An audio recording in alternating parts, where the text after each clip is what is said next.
وَلَقَدْ يَسَّرْنَا الْقُرْآنَ لِلذِّكْرِ فَهَلْ مِن مُّدَّكِرٍ۔ السلام علیکم ورحمۃ اللہ وبرکاتہ۔ الحمد للہ وکفا وسلام علی عبادہ الذین اصطفیٰ۔ اشہد ان لا الہ الا اللہ وحدہ لا شریک لہ واشہد ان محمدا عبدہ ورسولہ صلی اللہ علیہ وآلہ وسلم۔ اللہم صلی علی محمد وعلی آل محمد کما صلیت علی ابراہیم وعلی آل ابراہیم انک حمید مجید۔ اللہم بارک علی محمد وعلی آل محمد کما بارکت علی ابراہیم وعلی آل ابراہیم انک حمید مجید۔ اما بعد فاعوذ باللہ السمیع العلیم من الشیطان الرجیم من ہمزہ ونفخہ ونفثہ۔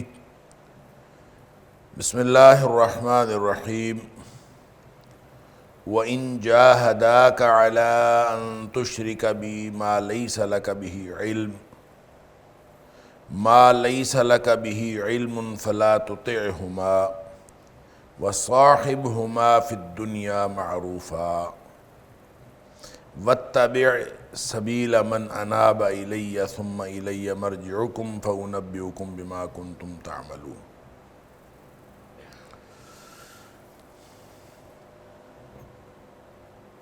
اور اگر وہ دونوں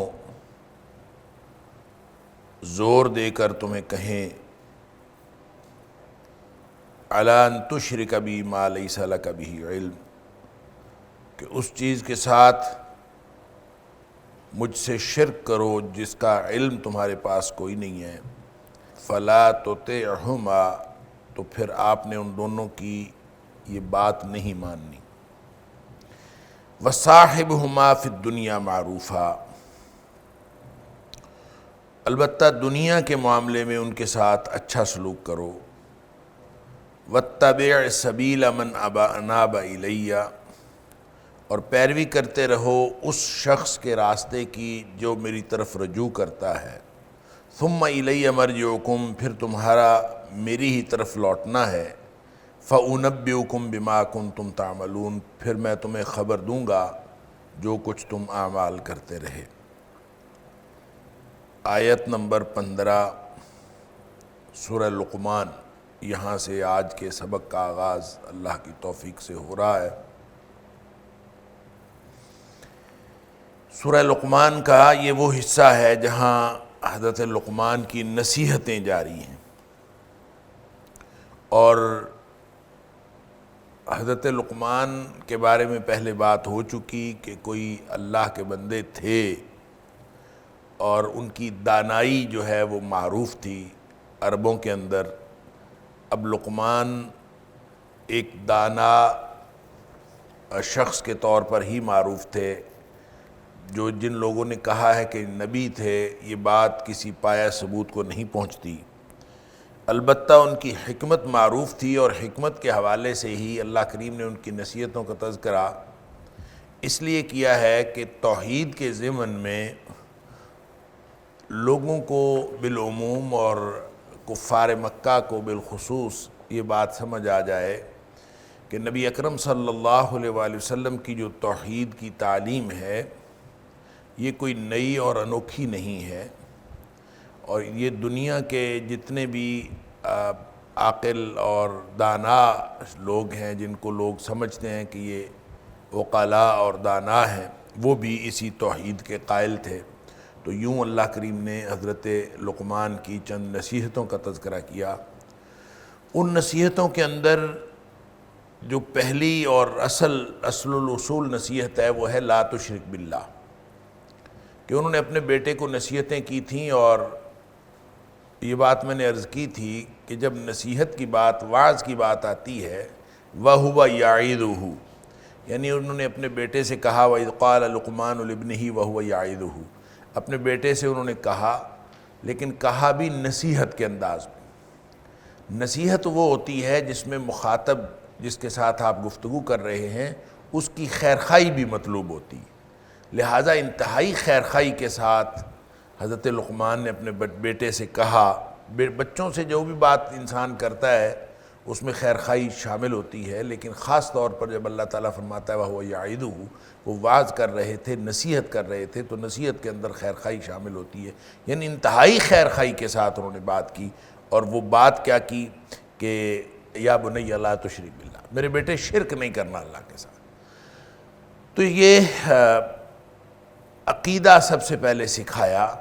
اس کا مطلب یہ ہے، میں نے عرض کیا تھا کہ یہ والا جو رکوع ہے یہ پورے کا پورا حضرت لقمان کی نصیحتوں والا، اس کو اگر والدین کے بچوں کے لیے تربیت کے نصاب کے طور پر رکھ لیا جائے تو یہ بڑا بہترین نصاب کہ بچوں کی تربیت کیسے کرنی ہے۔ اس رکوع کے اندر جتنی نصیحتیں ہیں ان کو آپ سامنے رکھ لیں تو اسی طریقے سے اسی سیکوینس کے ساتھ نصیحت کرنی۔ اب وہ سیکوینس کیا ہے کہ سب سے پہلے بچوں کو عقیدہ سکھانا۔ جب آپ بچوں کو سکھانا شروع کریں تو ان کو عقیدہ سکھائیں، ان کو لا الہ الا اللہ پڑھائیں بھی اور سکھائیں بھی کہ لا الہ الا اللہ کا معنی کیا ہے۔ اور لا تشرک باللہ، نصیحت سب سے پہلی نصیحت یہ ہے کہ اللہ کے ساتھ کسی کو شریک نہیں ٹھہرانا۔ حضرت ابن عباس جب چھوٹے تھے تو نبی اکرم صلی اللہ علیہ وآلہ وسلم کے ساتھ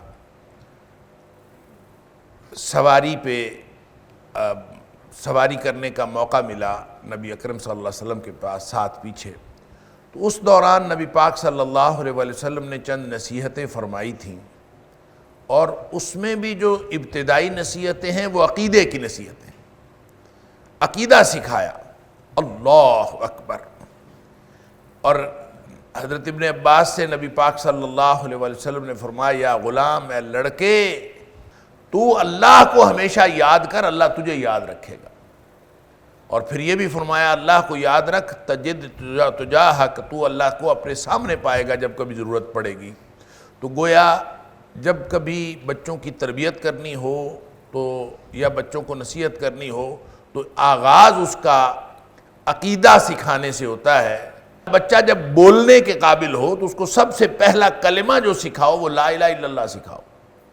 بچے کے دل میں، اس کے دماغ میں، اس کی پوری ظاہر باطن میں توحید رچی بچی ہوئی، لا تشرک باللہ۔ تو پہلے عقیدہ سکھایا، ان الشرک لظلم عظیم، اس لیے کہ شرک کائنات کا بہت بڑا ظلم ہے۔ اب اس کے بعد اللہ کریم نے فرمایا وَوَصَّيْنَا الْإِنسَانَ بِوَالِدَيْهِ۔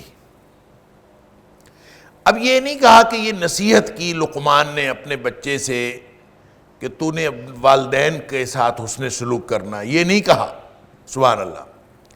یعنی بچے کو نصیحت کر رہے ہیں لقمان اپنے بیٹے کو، تو بیٹے کو نصیحت کرتے ہوئے والدین کے، یعنی اللہ کے بعد جب والدین کے ساتھ حسن سلوک کرنا ہے تو والد تو وہ خود ہے، لہٰذا اگر وہ اسی طرح سے نصیحت کرتے ہوئے یہ کہتے کہ بیٹے تو والدین کی عزت کیا کر یا والدین کے ساتھ احسان کیا کر، تو اس میں تو ان کا اپنا فائدہ تھا۔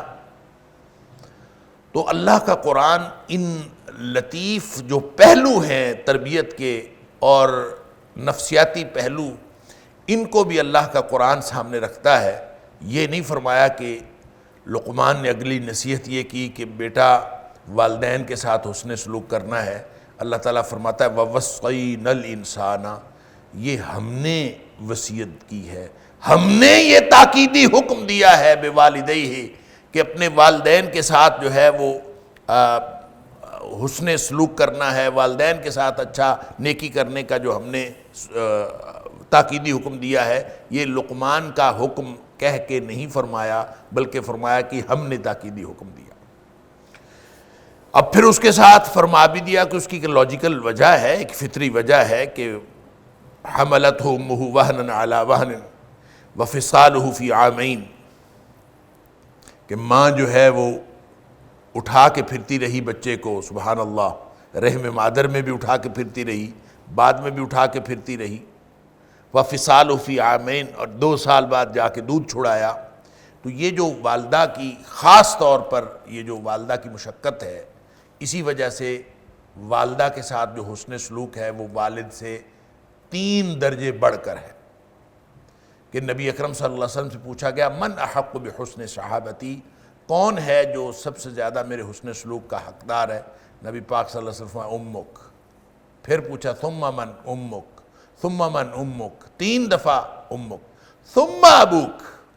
چوتھی دفعہ جب پوچھا گیا تو پھر فرمایا ابوک، پھر تیرا باپ جو ہے وہ تیرے حسن سلوک کا حقدار ہے. تو گویا وہ لوگ جو خواتین کے حقوق کے لیے سرگرم رہتے ہیں اور اسلام کے بارے میں شاکی رہتے ہیں، ان کو خبر ہو کہ حسن سلوک کے اعتبار سے 3 حق جو ہیں وہ ماں کے ہیں، چوتھا حق جا کے باپ کا ہے. اور کبھی ہم نے کسی باپ کو تحریک چلاتے نہیں سنا کہ اس نے ان کو جو ہے وہ چوتھا حق دیا گیا ہے، 3 حق دیے نہیں گئے. یہ اسلام کا ایک خوبصورت امتزاج ہے سبحان اللہ، کہ انہوں نے جس کا جو حق جہاں بنتا تھا اللہ کریم نے اس کا وہ حق دیا. یہ بات میں نے ہمیشہ عرض کی ہے کہ حق حقوق کی جب بات ہوتی ہے تو مغرب کا جو حقوق کا تصور ہے اس کی بنیاد مساوات ہے، اور جو اسلام کا حقوق کا تصور ہے اس کی بنیاد عدل ہے. مساوات ہوتا ہے برابری، لہذا وہ تو کہتے ہیں سارے برابر ہیں، سب کی سارے بطور انسان برابر ہیں، ماں برابر، باپ برابر، بھائی برابر، پڑوسی برابر، سب برابر.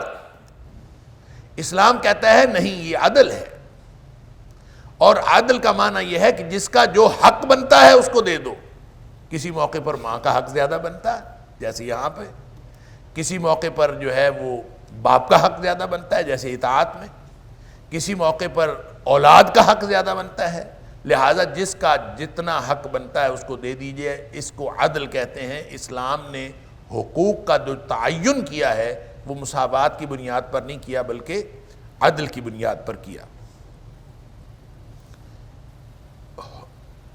تاکیدی حکم کیا دیا ہے؟ انشکر لی ولوالدیک، میرا شکر کرو اور اپنے والدین کا شکریہ ادا کرو. سبحان اللہ، انہوں نے بھی پالا ہے اور انہوں نے ساری، یعنی والدین اللہ کے بعد جو سب سے بڑا احسان ہوتا ہے ظاہری اور عملی طور پر وہ والدین کا ہوتا ہے.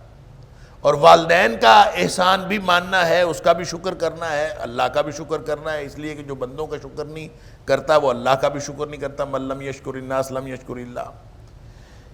اب ظاہر والدین کا اتنا بڑا حق بتا دیا کہ وَوَصَّيْنَا الْإِنسَانَ بِوَالِدَيْهِ، ہم نے تاکیدی حکم دیا ہے کہ ہر صورت میں والدین کے ساتھ حسن سلوک کرنا ہے.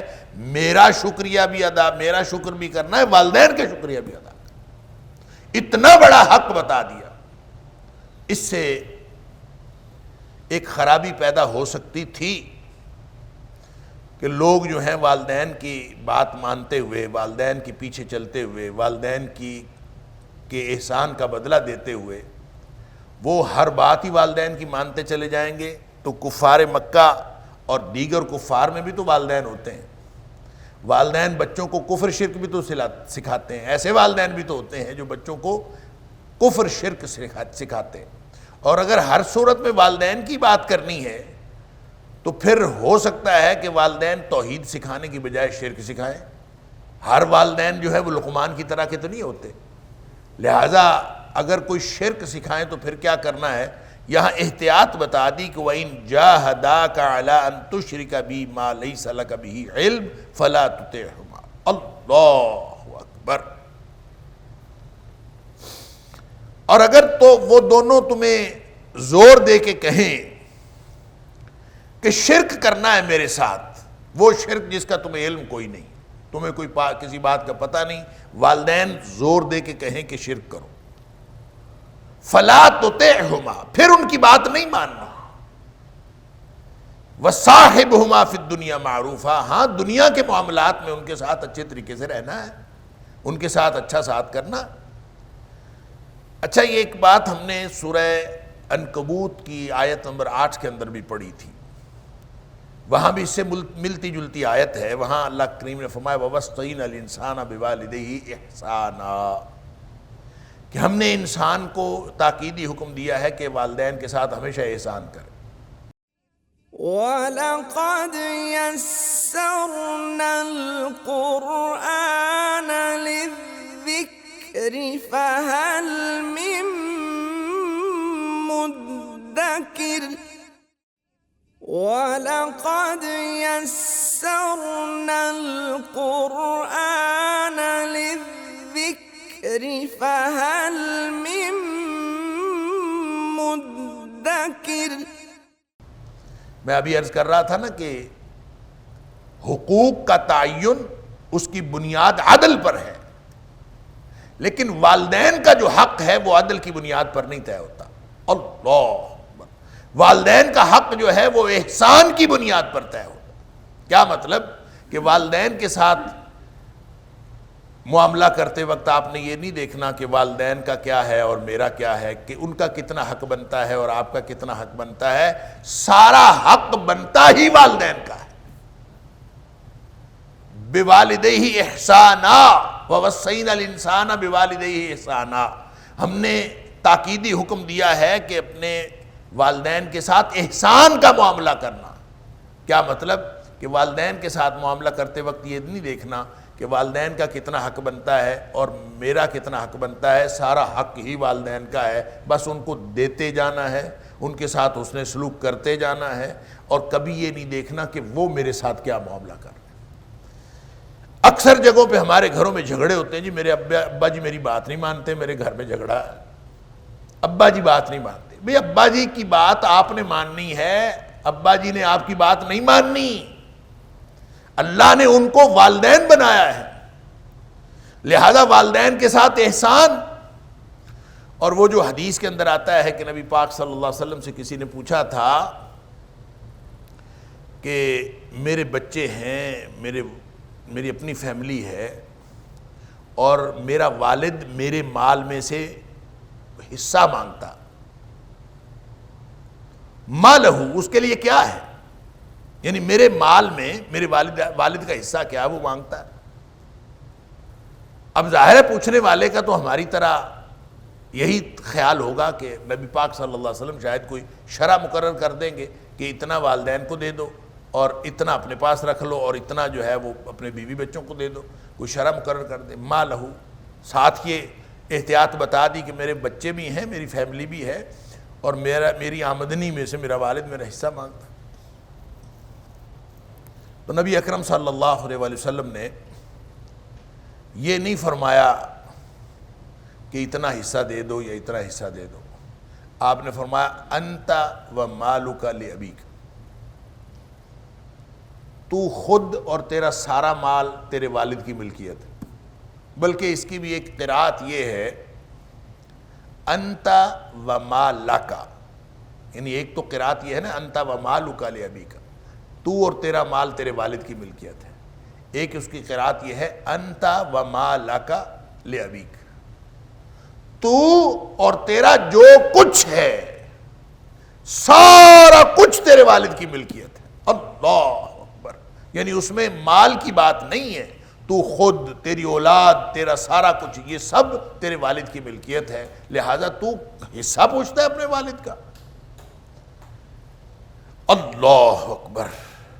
لیکن وہاں بھی احتیاط یہ کہی کہ وَإِن جَاهَدَاكَ لِتُشْرِكَ بِي مَا لَيْسَ لَكَ بِهِ عِلْمٌ، یہ میں عرض کر رہا ہوں سورہ عنکبوت کی آیت نمبر 8 جو ہم پڑھ رہے ہیں، اس وہاں بھی یہ ملتی جلتی آیت ہے، لیکن فرق ایک ہے، وہاں فرمایا ہے کہ وَإِن جَاهَدَاكَ لِتُشْرِكَ بِي، کہ اگر تجھے وہ حکم دیں کسی شرک کا کہ میرے ساتھ کوئی شرک کرے، یہاں فرمایا ہے وَإِن جَاهَدَاكَ عَلَىٰ أَن تُشْرِكَ بِي مَا لَيْسَ لَكَ بِهِ عِلْمٌ، اللہ اکبر۔ اور وہاں فرمایا وَإِن جَاهَدَاكَ لِتُشْرِكَ بِي مَا لَيْسَ لَكَ بِهِ عِلْمٌ۔ فرق صرف یہ ہے کہ وہاں لِتُشْرِكَ ہے، یہاں عَلَىٰ أَن تُشْرِكَ ہے۔ ان دونوں کا فرق کیا ہے؟ ویسے تو معنی ایک جیسا ہی بنتا ہے کہ وہاں کہا کہ اگر وہ شرک کے لیے تجھے کوئی حکم دیں، تو یہاں فرمایا کہ اگر وہ شرک پر تمہیں کوئی حکم دیں، تو علا اور لام کا فرق یہ ہوتا ہے کہ علا میں زیادہ زور اور زیادہ قوت پائی جاتی، اگر تمہیں وہ مجبور کر دیں وَإِن جَاهَدَاكَ عَلَىٰ أَن تُشْرِكَ بِي مَا لَيْسَ لَكَ بِهِ عِلْمٌ، کہ جس چیز کا تمہیں علم نہیں ہے اس شرک پر وہ تمہیں مجبور کر دیں، جتنی مرضی قوت لگا دیں. یعنی لتشرک بھی تو یہ بھی ہو سکتا ہے نا کہ باپ یا والدین یا والدہ بچے کو آ کے پیار محبت سے کہے کہ تو شرک کر، اس کو سمجھائے کہ تو شرک کر، یہ لتشرک بھی یہ بھی شامل ہو سکتا ہے. لیکن علان تشرک میں یہ ہے کہ والدین اگر اپنی ساری قوتیں بھی صرف کر دیں، سارا زور ڈال دیں، پوری جتنی ان کے پاس طاقت ہے ساری لگا دیں کہ تو میرے ساتھ شرک کر، فلا تطعہما، پھر بھی ان کی بات نہیں مانتی. اللہ اکبر، درجہ بڑا ہے والدین کا. لیکن توحید کے معاملے میں صرف اللہ کا حق ہے کہ اس کی بات مانی جائے، اللہ کا حق ہے کہ اس کی بات مانی جائے. نبی اکرم صلی اللہ علیہ وآلہ وسلم کی بات اللہ کی باتوں کے ماتحت ہے، اس لیے نبی پاک صلی اللہ علیہ وسلم کی بات بھی مانی جائے. والدین کی بات اگر اللہ کی بات کے ماتحت ہو، اللہ کے رسول صلی اللہ علیہ وسلم کی بات کے ماتحت ہو تو ان کی بات بھی مانی جائے، استاد کی بات بھی مانی جائے، امراء کی بات بھی مانی جائے، امیر کی بات بھی مانی جائے. سارا جو اطاعتوں کا نظام ہے اللہ نے دیا ہے وہ اللہ کی اطاعت کے ساتھ منسلک ہے. اور لا طاعت لمخلوق فی معصیت الخالق، قانون یہ ہے نبی اکرم صلی اللہ علیہ وسلم فرمایا جس بات میں اللہ کی خالق کی نافرمانی ہوتی ہو نا، مخلوق کی فرمانبرداری نہیں کرنی. اطاعت کا نظام اللہ کی اطاعت میں ہے. اطیعوا اللہ وَأَطِيعُوا الرَّسُولَ وَأُولِي الْأَمْرِ مِنْكُمْ، اللہ کی اطاعت کرنی ہے، اللہ کے رسول صلی اللہ علیہ وسلم کی اطاعت کرنی ہے، اور ایسے جو امور کے نگران تم میں ہیں جو اللہ اور اس کے رسول صلی اللہ علیہ وسلم کی اطاعت کی نظام سے جڑے ہوئے ہیں ان کی اطاعت بھی کرنی. لہٰذا سارا اطاعتوں کا نظام، والدین اطاعت کریں، والدین کی اطاعت کرنی ہے، اساتذہ کی اطاعت کرنی ہے، بڑوں کی بات ماننی ہے، یہ جتنا اطاعت، امیر کی بات ماننی ہے، حتیٰ کہ نک کٹا حبشی بھی تمہارے اوپر امیر مقرر کیا جائے اس کی بھی بات ماننی ہے. یہ سارا کا سارا نظام اطاعتوں کا اللہ کی اطاعت کے ساتھ جڑا ہے. اور جس میں اللہ کی اطاعت نہیں ہے، اللہ کی نافرمانی ہو رہی ہو، لا طاعت لمخلوق فی معصیت الخالق، اللہ کی فرمان برداری ہے تو پھر سارا اطاعتوں کا نظام ہے. جہاں اللہ کی نافرمانی ہوتی ہے تو سارا نظام پاؤں کی ٹھوکر پر رکھ دینا، کوئی اطاعت کا نظام نہیں ہے. اس لیے کہ لا الہ الا اللہ کلمہ پڑھا ہے، اور لا الہ الا اللہ یہی اطاعت کا نظام بتاتا ہے کہ کوئی اور اطاعت کا نظام دنیا میں نہیں چلے گا سوائے اللہ کی اطاعت کے نظام. وہ ہے تو وہ ٹھیک. لہذا فرمایا کہ والدین پوری قوت بھی صرف کر دیں. وَإِن جَاهَدَاكَ عَلَىٰ أَن تُشْرِكَ بِي مَا لَيْسَ لَكَ بِهِ عِلْمٌ، اپنا پورا زور لگا لیں. میں نے ترجمہ کیا اگر وہ زور دے کے کہیں، وہاں لتشرک بھی میں یہ بات شامل ہے کہ کسی بھی بات کسی بھی طریقے سے کہا جا سکتا ہے، پیار سے، محبت سے، کوئی امید دلا کر، کوئی ترغیب دے کر، کسی بھی طریقے سے کہا جا سکتا ہے کہ شرک کرو. والدین بچے کو شرک پہ لگا سکتے ہیں. فرمایا ان کی بات نہیں مانی. یہاں فرمایا کہ اگر وہ زور دے کے کہیں، اس کا مطلب یہ ہے کہ دنیا کائنات کی کوئی وہ ترکیب بھی استعمال کریں، پورا اپنا پریشر ڈالیں تمہارے اوپر، ان کی بات پھر بھی نہیں ماننی. فلا تطعہما، ان کی بات نہیں ماننی. اللہ اکبر. لیکن پھر ان کی بات نہ مانتے ہوئے بدسلوکی تو پھر بھی نہیں کرنی. والدین ہیں نا، مشرک ہیں والدین تو پھر بھی ہیں، شرک کا حکم دے رہے ہیں، شرک کی طرف بلا رہے ہیں، والدین تو پھر بھی ہیں. کیا بیلنس ہے، کیا توازن ہے جو اسلام ہمیں حکم دے رہا ہے کہ اگر وہ شرک کی بات کہیں، وہ پیار سے کہیں، وہ زور دے کے کہیں، وہ اپنی ساری صلاحیتیں لگا لیں، سارا زور لگا لیں تو ان کی بات نہیں ماننی. فلا تطعہما، ان کی بات نہیں ماننی. لیکن ساتھ فرمایا وصاحبہما فی الدنیا معروفا. اللہ اکبر. اس کا بات نہ ماننے کا مطلب یہ نہیں ہے کہ تم ان کے ساتھ بدسلوکی شروع کر دو. بدسلوکی کا تمہارے پاس اختیار پھر بھی کوئی نہیں. دنیا کے سارے معاملات کے اندر ان کے ساتھ پھر بھی اچھا سلوکی کرنا. اللہ اکبر. معروف طریقے سے ان کے ساتھ آپ نے رہنا. وَاتَّبِعْ سَبِيلَ مَنْ أَنَابَ إِلَيَّ، اور والدین کے ساتھ رہتے ہوئے، معروف طریقے سے رہتے ہوئے، بات کس کی ماننی ہے، کس کا طریقہ اختیار کرنا ہے، وَاتَّبِعْ، اور اس کے پیچھے چلو، کس کے پیچھے، سبیلا، اس راستے کے پیچھے چلو، من اناب الیہ، جو میری طرف رجوع کرتا ہے نا، اس کے راستے کے پیچھے چلو، من اناب الیہ، جو میری طرف رجوع کرتا ہے۔ اللہ اکبر۔ اور اگر والدین آپ کو شرک کا حکم دے رہے ہیں تو سب سے بڑا تربیت کا سورس تو والدین ہوتے ہیں۔ سب سے بڑی جو آج سے پہلی جو یونیورسٹی ہے جس سے آپ نے سیکھنا ہے وہ تو آپ کے والدین ہیں۔ والدین کی بات نہیں ماننی کیونکہ وہ شرک کا حکم دے رہے ہیں، تو پھر کیا کرنا ہے؟ اللہ اکبر، رہنا بھی ان کے ساتھ اچھے طریقے سے ہے۔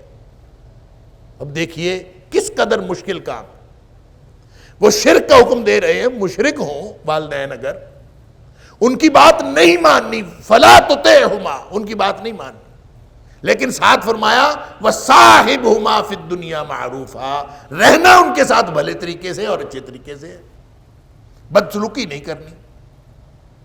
والدین کے ساتھ رہنا ہے، بدسلوکی نہیں کرنی، تو پھر کیسے رہنا؟ بات کس کی ماننی؟ فرمایا وَاتَّبِعْ سَبِيلَ مَنْ أَنَابَ إِلَيَّ، بات اس کی ماننی ہے، راستہ اس کا اختیار کرنا ہے جس نے میری طرف رجوع کیا ہے۔ اب اس کا مطلب ہے کہ اللہ کی طرف رجوع کرنے والا ڈھونڈنا پڑے گا۔ والدین تو نہیں ہیں وہ، تو پھر اللہ کی طرف رجوع کرنے والے کون ہیں؟ کیا پیمانہ ہے کہ اللہ کی طرف کون رجوع کرنے والا ہے؟ کسی یونیورسٹی میں چلے جائیں، وہاں سے اللہ کی طرف رجوع کرنے والا مل جائے گا، کسی مدرسے سے مل جائے گا، کسی سکول سے ملے گا، محلے کی دکان سے ملے گا، کہاں سے ملے گا؟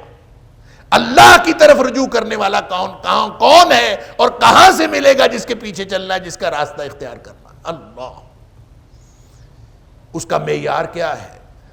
من اناب الیہ۔ کیسے پتہ چلے گا؟ آپ باہر نکلے، ایک آدمی ملا ہے اور آپ وہ کہے کہ میں اللہ کی طرف رجوع کرنے والا ہوں، تم میرے پیچھے چلو۔ آگے چلیں تو ایک اور آدمی مل جائے، وہ کہے میں اللہ کی طرف رجوع کرنے والا، تم میرے پیچھے چلو۔ تو اس کا معیار کیا ہے؟ اللہ کی طرف رجوع کرنے والا کون ہے؟ اللہ کی طرف رجوع کرنے والا وہ ہے جو اللہ کے قرآن کو مانتا ہے، نبی اکرم صلی اللہ علیہ وسلم کی آپ کے سیرت کو، آپ کے فرامین کو اسوہ کے طور پر مان کر اس کے پیچھے چلتا، جس نے کتاب و سنت کو اپنا زندگی کا منہج بنایا ہوا ہے، زندگی کا راستہ اس نے اختیار کیا ہے اللہ کے قرآن کو یا نبی اکرم صلی اللہ علیہ وسلم کے فرمان کو، بس اس کا اور کوئی راستہ نہیں ہے۔ وہ وَاتَّبِعْ سَبِيلَ مَنْ أَنَابَ إِلَيَّ، اللہ کی طرف رجوع کرنے کا معیار یہ ہے کہ وہ کتاب و سنت کی پابندی کرنے والا۔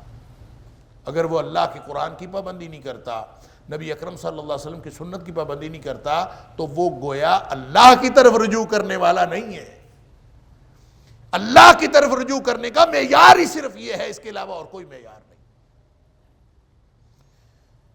یوں زندگی گزارنی ہے، کتنی مشکل ہے کہ والدین، اب یہ اس کو ذرا اس ماحول میں سمجھیے، اللہ تعالیٰ ہمیں کسی ایسی آزمائش سے بچائے کہ والدین بھی مشرک ہوں، شرک پہ پورا زور لگا رہے ہوں۔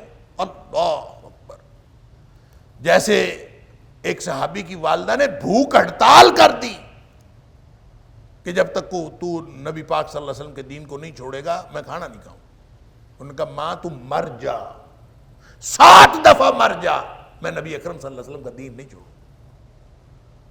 حسن سلوک الگ بات ہے، فلا تطعہما، شرک والی بات نہیں ماننی، جتنا مرضی زور دے کے کہیں، ان کا اپنا معاملہ ہے، وہ جتنے مرضی، لیکن وصاحبہما فی الدنیا معروفا، ایک طرف شرک والی بات نہیں ماننی، دوسری طرف ان کے ساتھ حسن سلوک میں پھر بھی انتہا کر دینی۔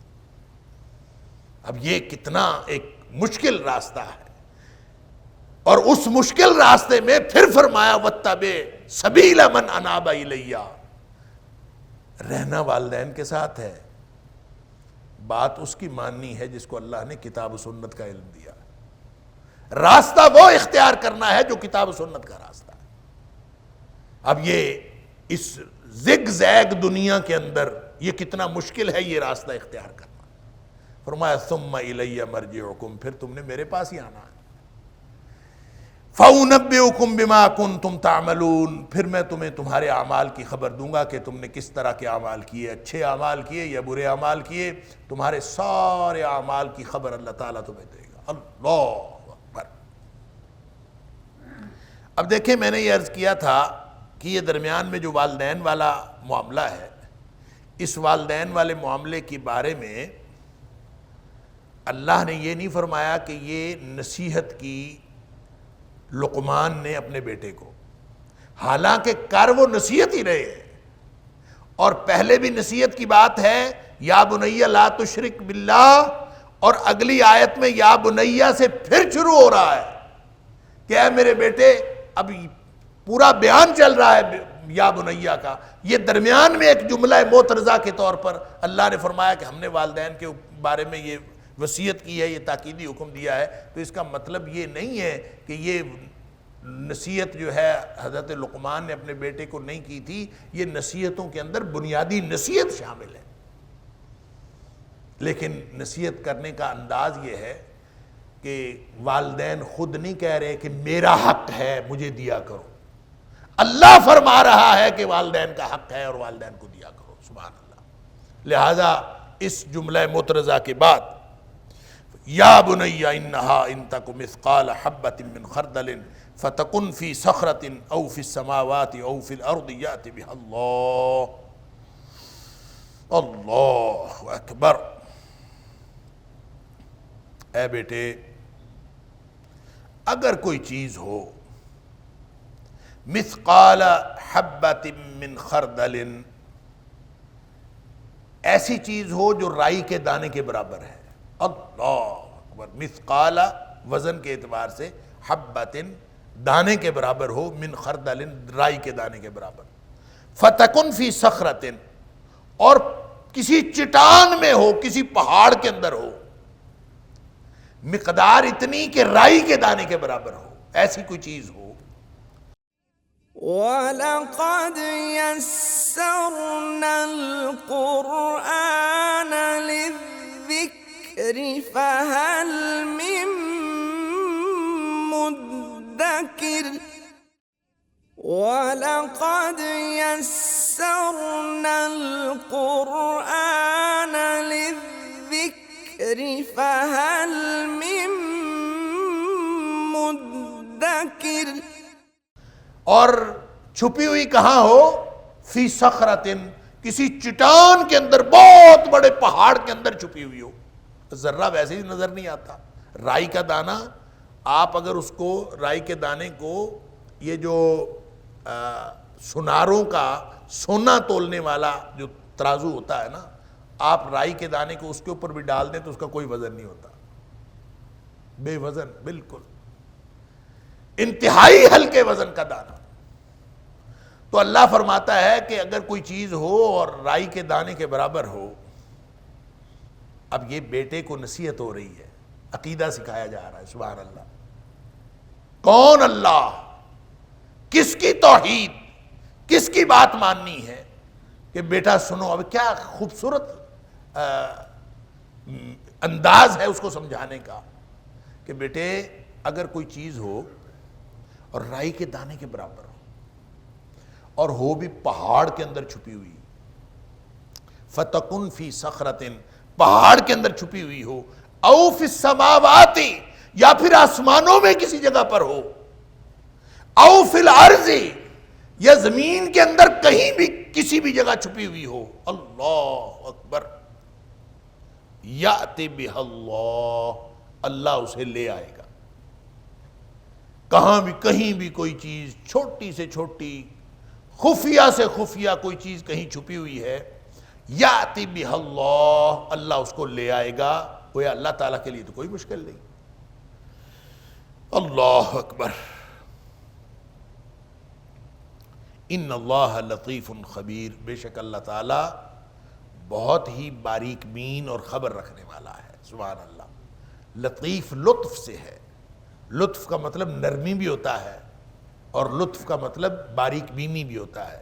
گویا اللہ تعالیٰ جتنی نرمی سے، یعنی اگر کوئی دانہ، رائی کا دانہ کسی پہاڑ میں چھپا ہوا ہو تو اس کو لانا کوئی اللہ تعالیٰ کے لیے کوئی بہت جد و جہد کا کام نہیں ہے۔ اللہ تعالیٰ لطیف ہے، انتہائی نرمی کے ساتھ اس کو جانتا بھی ہے، اس کو واپس لاتا بھی ہے۔ یعنی اس کا مطلب یہ ہے کہ اس کو صرف جانتا نہیں۔ آپ دیکھیں بڑے بڑے پہاڑوں کے اندر پتھر توڑتے ہیں آپ، تو پتھر کے اندر ایک کیڑا نکلتا ہے اور اس کیڑے کو وہاں بھی روزی مل رہی ہے۔ تو عقیدہ سکھایا جا رہا ہے کہ دنیا کائنات میں کوئی چیز ہو، پہاڑوں کے اندر چھپی ہوئی ہو، وزن کے اعتبار سے یا مقدار کے اعتبار سے رائی کے دانے کے برابر ہو، یات بہ اللہ تعالیٰ اس کو لے آئے۔ اس کو آپ سورۃ الانبیاء کی آیت نمبر 47 کے ساتھ جوڑ کر پڑھ لیں، جس میں اللہ کریم نے فرمایا وَنَضَعُ الْمَوَازِينَ الْقِسْطَ یوم القیامہ، قیامت والے دن ہم ترازو لگائیں گے۔ اللہ، انصاف کا ترازو، عدل کا ترازو قیامت والے دن لگے گا۔ فَلَا تُظْلَمُ نَفْسٌ شَيْئًا، وہاں کسی کے ساتھ کوئی ظلم نہیں کیا جائے۔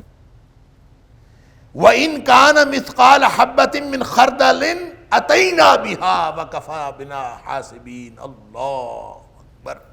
اللہ تعالیٰ فرماتا ہے اگر کسی کا کوئی عمل رائی کے دانے کے برابر بھی ہو اور دنیا کائنات میں کہیں چھپا ہوا ہو، اتینا بہا، ہم اس کو لے آئیں گے، سامنے لے آئیں گے۔ وکفا بنا حاسبین، اور حساب کرنے کے لیے ہم کافی ہیں۔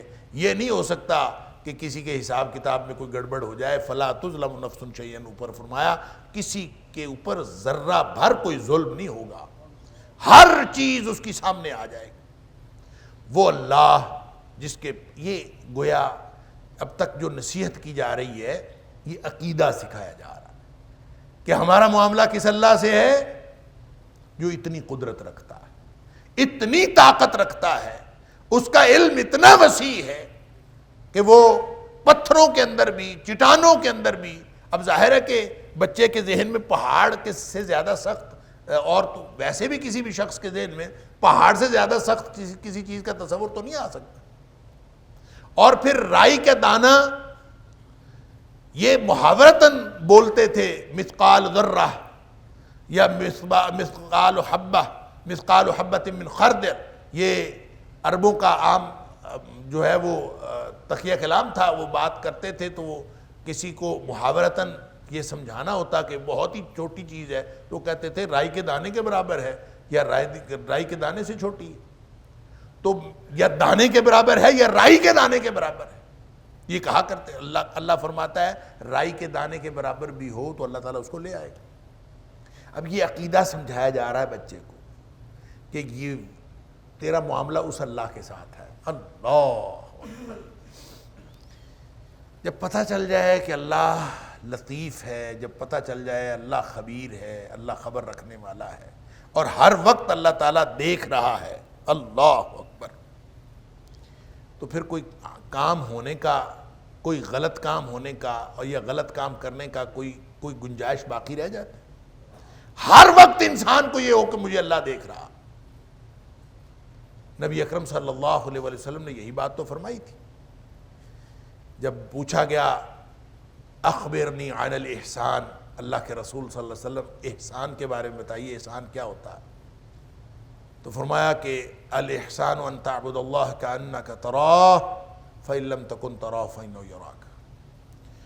احسان یہ ہے کہ اللہ کی بندگی اس طرح سے کیا کرو جیسے تم اللہ کو دیکھ رہے ہو، فإن لم تکن تراہ، اور اگر تو اللہ کو دیکھ نہیں سکتا، یعنی یہ کیفیت تو نہیں پیدا کر سکتا کہ اللہ کو دیکھ رہا ہے، فإنہ یراک، تو اللہ تو تمہیں دیکھ رہا۔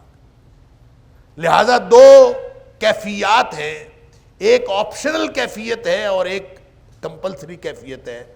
آپشنل اختیاری کیفیت یہ ہے کہ جیسے تو اللہ کو دیکھ رہا ہے، یہ کیفیت پیدا کر، مشاہدے کی کیفیت۔ مشاہدے کی کیفیت اختیاری ہے کہ کوئی کر سکتا ہے تو کرے، جو نہیں کر سکتا وہ نہ کرے۔ لیکن جو دوسری کیفیت ہے کہ اللہ نگرانی کر رہا ہے، اللہ ہر طرف ہر وقت دیکھ رہا ہے، یہ کمپلسری اور لازمی کیفیت ہے، اس کے بغیر دنیا کا کوئی عمل ہو نہیں سکتا، انسان توحید کے راستے پر چل ہی نہیں سکتا جب تک وہ ہر معاملے میں یہ نہ سمجھے کہ میرا اللہ مجھے دیکھ رہا۔ تنہائی ہو، خلوت ہو، جلوت ہو، محفل ہو، مجلس ہو، جہاں بھی ہو اللہ دیکھ رہا ہے۔ جب تک یہ عقیدہ یہ نہ ہو اس وقت تک عمل کے اوپر اثر نہیں پڑتا۔ ہم تو اپنے آپ کو جب کسی کمرے میں تنہا ہوتے ہیں، اندر سے کنڈی لگا لیتے ہیں تو موجیں لگ جاتی ہیں، اب کوئی نہیں دیکھ رہا۔ جب ہمیں خیال آتا ہے کہ اب ہمیں کوئی نہیں دیکھ رہا تو اس وقت ہماری موجیں لگی ہوئی ہوتی۔ اور اگر یہ دل میں خیال ہو کہ میں جہاں مرضی چلا جاؤں میرا اللہ مجھے دیکھ رہا، تو پھر موج کوئی نہیں لگتی، پھر انسان تنہائی میں بھی اللہ سے ڈر رہا ہوتا، پھر ہر جگہ پہ اللہ تعالیٰ سے خوف آ رہا ہوتا۔ لہذا بیٹے کو عقیدہ سکھایا جا رہا ہے کہ بیٹے رائی کے دانے کے برابر بھی کوئی حقیقت ہو، برائی ہو یا اچھائی ہو، اور وہ پہاڑ میں چھپی ہوئی ہو، اللہ تعالیٰ لوگوں کے سامنے لے آئے گا، یا اللہ تعالیٰ اس کو حساب کتاب کے لیے لے آئے گا۔ اس کا ایک معنی یہ بھی ہے کہ لوگوں کے سامنے آ جائے گا، یات بہ اللہ، اللہ اس کو لے آئے گا۔ یہ انسانوں کو ایک فطری طور پر خواہش دی گئی ہے۔ انسان جو نیکی کا عمل کرتا ہے نا، اس کا دل کرتا ہے کہ لوگوں کو پتہ چل جائے۔ کسی کو نہ پتہ ہو تو انسان اپنی گفتگو میں اس کا ذکر کر کے کوشش کرتا ہے کہ لوگوں کو پتہ چلے۔ نیکی کا خاص طور پہ، یعنی یہ انسان کے فطرت ہے کہ برائی کرے تو وہ چھپا لینا چاہتا ہے، اگر کوئی دیکھ بھی لے تو وہ ایسا طریقہ کار اختیار کرتا ہے کہ کسی نے جو دیکھا بھی ہے وہ اس کی آنکھوں میں دھول جھونکنے کی کوشش کرتا ہے تاکہ کسی کو پتہ نہ چلے۔ اگر نیکی کا کام ہو تو کسی نے نہ دیکھا ہو تو اس کا دل کرتا ہے کہ لوگوں کو پتہ چل جائے، لہٰذا وہ نیکی کا تذکرہ کرتا ہے۔ رات میں جب تہجد کے لیے اٹھا تھا تو پھر یہ ہوا تھا، ایسے ذکر میں کر دیتا ہے، پتہ چل جائے لوگوں کو۔ کسی نے نہیں دیکھا اس کو پتہ تو چلے گا میں تہجد پڑھتا۔ اللہ اکبر، میں جب تیسرے حج پہ جا رہا تھا تو پھر یہ ہوا تھا، جب میں دوسرے عمرے پہ گیا تو یہ ہوا تھا۔ ذکر آدمی کر دیتا ہے، اللہ اکبر، اس سے انسان کی تسکین ہوتی ہے۔ انسان کی فطرت ایسی، پہلے تو ذکر کرتا تھا، اب فیس بک پہ لگا دیتا کہ الحمدللہ اللہ کریم نے چوتھی دفعہ جانے کی سعادت حاصل کی ہے، دعا کریں، بس یہ کہہ کے لگا دیتا۔ مطلب کیا ہے؟ نیتوں کا حال اللہ جانتا ہے، لیکن انسان تسکین محسوس کرتا ہے کہ میری نیکی لوگوں کو پتہ چل جائے اور برائی لوگوں سے چھپ جائے۔ برائی ہو تو چھپاتا ہے، جھوٹ بولنا پڑے جھوٹ بولتا ہے، قسم اٹھانی پڑے قسم اٹھاتا ہے، لوگوں کے آنکھوں میں دھول جھونک کے بھی یہ کوشش کرتا ہے کہ کسی کو پتہ نہ چلے۔ یہ انسان کی فطرت ہے، اور جب نیکی ہو تو انسان کا دل کرتا ہے کہ ساری دنیا کو پتہ چل جائے۔ اللہ، ریاکاری بھی اسی لیے حرام ہے، ریاکاری کو اسی لیے شرک کہا ہے۔ اور نبی پاک صلی اللہ علیہ وسلم نے فرمایا تھا کہ مجھے سب سے زیادہ جو تم سے اپنی امت سے جو ڈر ہے نا، وہ چھوٹے شرک کا ہے۔ اور صحابہ کرام نے پوچھا تھا اللہ کے رسول صلی اللہ علیہ وسلم چھوٹا شرک کیا ہوتا ہے؟ فرمایا ریاکاری شرک ہوتا ہے، دل میں یہ سوچنا کہ یار اس کو بھی پتہ چل جائے، اس کو بھی، وہ بھی دیکھ لے، وہ بھی دیکھ لے، اس کو بھی، یعنی دوسروں کو دکھانا، یہ شرک۔ لہٰذا عقیدے کے اندر یہ بات سمجھائی کہ اگر تیری یہ خواہش ہے کہ نیکی تیری لوگوں کے سامنے آئے تو پھر اس کے لیے تجھے جد و جہد کرنے کی ضرورت نہیں ہے، اللہ تعالیٰ خود لوگوں کے سامنے لے آئے گا۔ یات بہ اللہ، اللہ لوگوں کے سامنے لے آئے گا۔ لہٰذا آپ وظیفے کرتے ہوں، آپ تہجد پڑھتے ہوں، آپ صدقہ خیرات کرتے ہوں، دائیں ہاتھ صدقہ کرے اور بائیں ہاتھ کو پتہ نہ چلے آپ ایسا صدقہ کرتے ہوں، آپ زندگی میں ایسی نیکیاں کرتے ہوں جس کا گواہ اللہ کے علاوہ کوئی نہ ہو، اللہ تعالیٰ اس کے اثرات لوگوں کے اوپر ظاہر کر دے۔ یہ اللہ کا کام ہے۔ نبی اکرم صلی اللہ علیہ وسلم نے فرمایا نہیں کہ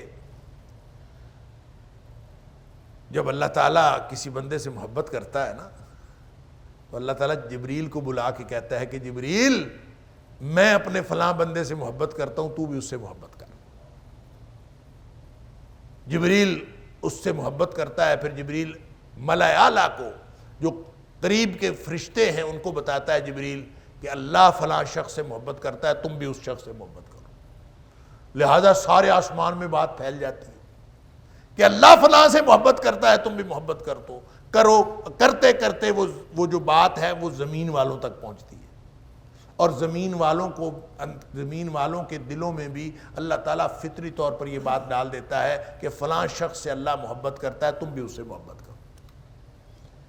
لہٰذا یاتی بہ اللہ، تمہیں کس بات کی پریشانی ہے کہ تم نے چھپ کے نیکی کی اور تمہارا خیال یہ ہے کہ اب لوگوں کو پتہ چلے گا تو تمہیں اس کا صلہ ملے گا؟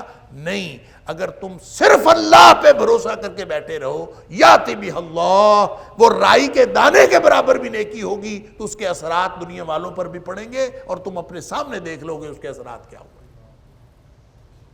یہ ان اثرات کے اور اس اجر کے علاوہ ہے جو اللہ نے قیامت والے دن دینا۔ قیامت والے دن جب ترازو لگے گا تو اس وقت اللہ تعالیٰ رائی کے دانے کے برابر بھی نیکی کہیں سے ہوگی تو وہ لا کے تمہارے سامنے رکھے گا۔ کوئی چیز کسی کے اوپر ظلم نہیں کیا جائے گا، لیکن دنیا میں بھی اللہ تعالیٰ نے یہ نظام رکھا ہے کہ تو اس کی تاثیر دنیا والوں کے اوپر ہو۔ اسی طرح برائی ہے، برائی اگر ایک رائی کے دانے کے برابر بھی کی ہو تو ہو نہیں سکتا کہ وہ تمہارے سامنے نہ آئے۔ اللہ اکبر، اس کے اثرات ہوتے ہیں، وہ سامنے برائی کے طور پر نہ آئے، لوگوں کو نہ پتہ چلے، اللہ تعالیٰ چھپائے رکھے، لیکن اس کے اثرات ضرور ہوتے ہیں۔ اگر ذرا بھر بھی کوئی، مثال کے طور پر غیبت ہے، آپ نے کسی کی بات جو واقعتاً اس میں ہے اس کو لوگوں کے سامنے کہیں ذکر کر دیا ایسے انداز میں کہ وہ اگر ہوتا خود سنتا تو اس کو اچھی نہ لگتی، آپ نے ذکر کر دیا، اب یہ غیبت ہے۔ آپ غیبت کر بیٹھے کسی کے ساتھ، لیکن آپ یاد رکھیے کہ اگر اس کو نہیں بھی ساری زندگی پتہ چلا کہ اس نے میری غیبت کی ہے تو آپ کے آپس کے تعلقات کے اوپر ضرور فرق پڑے گا، اور پھر دنیا میں جہاں جہاں آپ نے رہنا ہے آپ کی اس غلطی، آپ کے اس گناہ کی تاثیر آپ کے ساتھ رہے گی جب تک آپ نے توبہ نہیں کر لی۔ اللہ اکبر۔ حضرت عائشہ صدیقہ رضی اللہ تعالیٰ عنہ نے کیا کہا تھا؟ ایسے چھوٹی سی بات ہی تو کہی تھی، کیا کہا تھا یاد ہے؟ حضرت صفیہ رضی اللہ تعالیٰ عنہ جو قد میں چھوٹی تھیں، وہ تشریف لائی تھیں اور وہ واپس چلی گئیں، تو حضرت عائشہ صدیقہ رضی اللہ تعالیٰ عنہ نے ان کے جانے کے بعد ایسے ہاتھ کے اشارے سے کہا تھا۔ نبی اکرم صلی اللہ علیہ وسلم نے فرمایا کہ عائشہ تو نے اتنا بڑا گناہ کیا ہے کہ اگر اس کو سمندر میں ڈال دیا جائے تو سمندر کا رنگ بدل کے رکھ دے۔ اگر یہ ہاتھ کا اشارہ سمندر کا رنگ بدل سکتا ہے تو چھوٹے سے چھوٹا گناہ جو آپ کرتے ہیں وہ معاشرے کے اوپر کیسی تاثیر لاتا ہے۔ لہٰذا معاشرے کے اندر جتنے بگاڑ ہے، جتنی خرابیاں ہیں، یہ بے سبب نہیں ہے، ہمارے کرتوتوں کی وجہ سے۔ قیامت والے دن اللہ ہماری برائی لے آئے گا اس کا حساب کتاب کرنے کے لیے، وہ ایک الگ معاملہ ہے۔ ہر نیکی کو لے آئے گا حساب کتاب کرنے کے لیے، وہ الگ معاملہ ہے۔ دنیا کے اوپر بھی اس کے اثرات ہوتے ہیں، ہر نیکی کا، ہر برائی کا۔ لہٰذا یہ عقیدہ بچے کو سکھا دیا جائے کہ بیٹا نہ نیکی اللہ تعالیٰ سے چھپی ہوئی ہے، نہ برائی اللہ سے چھپی ہوئی ہے، نہ نیکی بغیر تاثیر کے رہتی ہے، نہ برائی بغیر تاثیر کے رہتی ہے۔ ہمیں کوشش کرنے کی ضرورت ہی نہیں ہے، فیس بک پہ سٹیٹس لگانے کی ضرورت ہی نہیں ہے کہ میں نے فلاں فلاں نیکی کی ہے، نہ ہی لوگوں کے سامنے جھوٹ بول بول کر یہ قسمیں اٹھانے کی ضرورت ہے۔ بس اللہ پہ معاملہ چھوڑ دیں، اللہ نیکیاں بھی لوگوں کے سامنے لے آئے گا، اللہ برائیاں بھی لوگوں کے سامنے۔ اللہ تعالیٰ محفوظ فرمائے، ستار العیوب ہے، وہ عیبوں کو چھپاتا ہے اور وہ نیکیوں کو ظاہر کرتا ہے۔ بس اس سے دعا کرتے رہنا چاہیے کہ اللہ تو ہماری برائیاں چھپا لے، عیب چھپا لے، اور اللہ ہماری نیکیاں دوسروں کو دکھانے کی وجہ سے ضائع نہ ہو جائیں۔ یہ فطرت تو ہے تو اگر اللہ پر بھروسہ ہو یاتی بہ اللہ، اجر دینا ہے اس نے، اور وہ لے آئے گا ہر جہاں بھی ہوں گی وہ اللہ تعالیٰ لے آئے گا. اور ثم الی مرجعکم، پھر بعد میں تم نے ہمارے پاس بھی آنا ہے. فانبئکم بما کنتم تعملون، اور تمہارے سارے معاملات جو ہیں وہ ہم نے یہاں بتانے ہیں.